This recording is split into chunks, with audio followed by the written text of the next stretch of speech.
use our career and connection tools on a monthly basis. And those people have made up that community of passionate folks who inspire that possibility that I dreamed of for Live Your Legend so many years back. The people change everything. And this is why, you asked what was going on. Well, for 4 years, I knew nobody in this space. And I didn't even know it existed, that people could do this stuff and you could have movements like this. And then all of a sudden, I'm over here in San Francisco, and everyone around me is doing it. It became normal. So my thinking went from, how could I possibly do this, to how could I possibly not? And right then, when that happens, that switch goes on in your head, it ripples across your whole world. And without even trying, your standards go from here to here. You don't need to change your goals or anything. You just need to change your surroundings. That's it. And that's why I love being around this whole group of people, why I go to every TED event I can and watch them on my iPad on the way to work, whatever it is, because this is the group of people that inspires possibility. We have a whole day to spend together and plenty more. Sum things up in terms of these three pillars.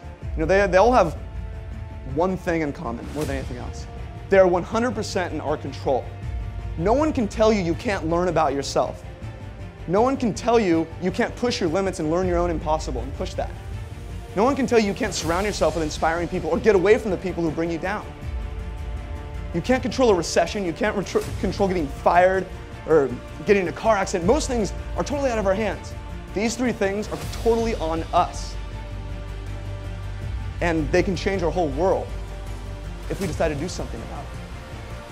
And the thing is, it's starting to happen on a widespread level. I just read in Forbes, the US government reported for the first time in a month where more people had quit their jobs than had been laid off. And I thought this was an anomaly, but then it's happened 3 months straight.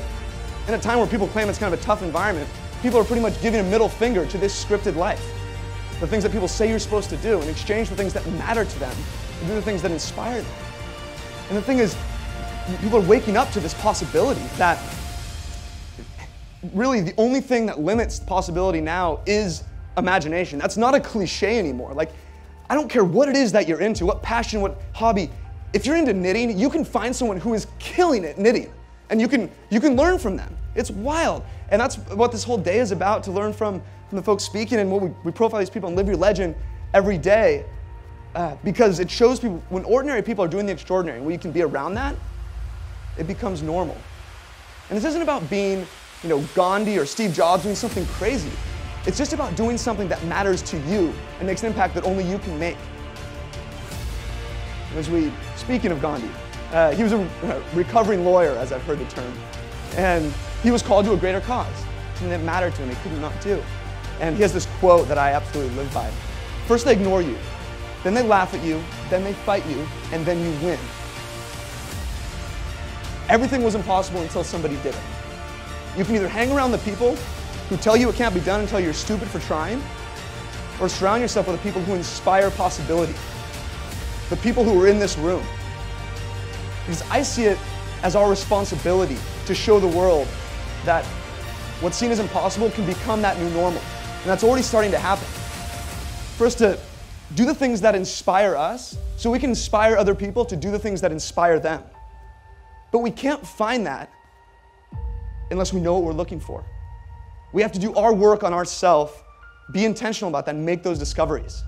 Because I imagine a world where 80% of people love the work they do. I mean, what would that look like?